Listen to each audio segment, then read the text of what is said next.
Hoje eu vou mostrar para vocês aqui no Epser o processo de compras.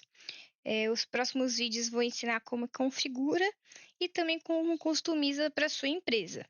Então, aqui nessa tela que eu estou mostrando para vocês é uma parte de gestão, por isso eu vejo todas as informações que tem dentro desse fluxo de processo de compras, tá? Então, é um fluxo mesmo.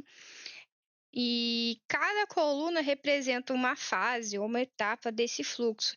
A gente consegue adicionar mais fases, como remover, tudo depende de acordo com o seu dia a dia, né, no seu processo. Mas lembrando que cada fase a gente consegue determinar quem é o responsável. Então, quem é responsável pelo orçamento, quem é o responsável pela aprovação do gestor e assim por diante. E cada cardzinho aqui que está aparecendo representa uma solicitação, tá? Então, eu vou criar agora uma solicitação aqui no novo card. Lembrando que essa é a parte de gestão, né? Então, só quem está na parte administrativa desse fluxo consegue criar a solicitação a partir dessa tela. Então, eu vou colocar aqui alguns dados para preencher. E aí, no momento que se eu não preencher essa informação, que é um campo obrigatório, não é criada uma solicitação. Então, se eu clicar em enviar, ele não vai, ele dá erro. Então, eu sou obrigada a preencher esse dado aqui para criar a solicitação. Então, eu vou colocar aqui alguns dados para a gente criar aqui de teste para vocês verem.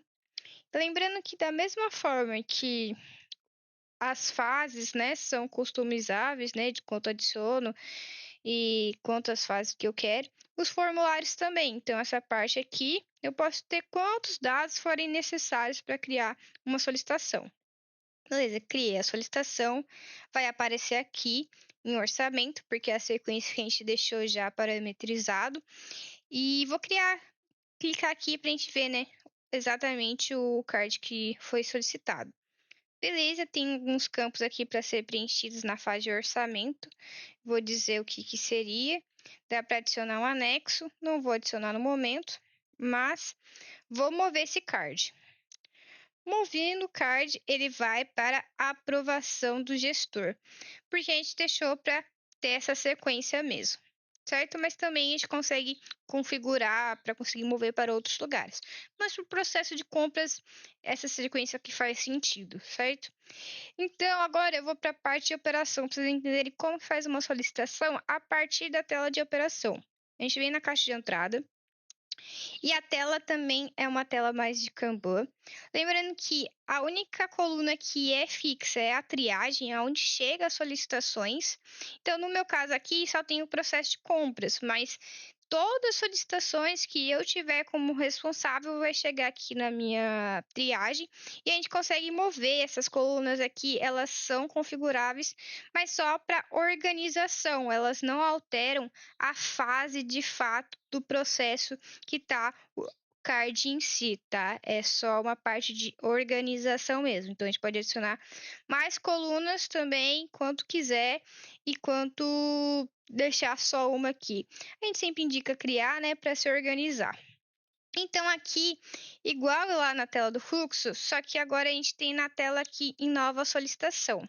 Então no momento que a gente for criar, vai aparecer todos os fluxos ou processos que eu tenho permissão para criar uma solicitação. Então eu venho aqui, vai aparecer o mesmo formulário da mesma forma. Então eu vou criar aqui a solicitação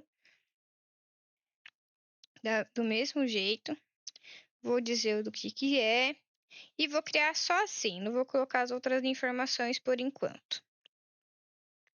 Beleza, criado.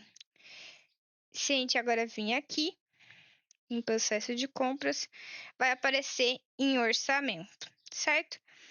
Vou voltar aqui rapidinho na tela da caixa de entrada para vocês entenderem que, da mesma forma que eu movi o card lá dentro do fluxo, na tela de gestão, a gente consegue mover também aqui na tela da operação da caixa de entrada. Então, se eu venho aqui no card que eu acabei de criar com aqueles dados, eu venho aqui, preencho o que precisa ser preenchido na parte de orçamento, porque é a fase que ele se encontra no momento, e movo. No momento que eu mover, ele moveu já para a aprovação do gestor. Então, se a gente mover até o final para o retorno do solicitante, o card some aqui da minha caixa de entrada. Por quê? Porque o card foi finalizado, tá? Então, é praticamente isso. São duas formas de a gente criar solicitações e visualizar o fluxo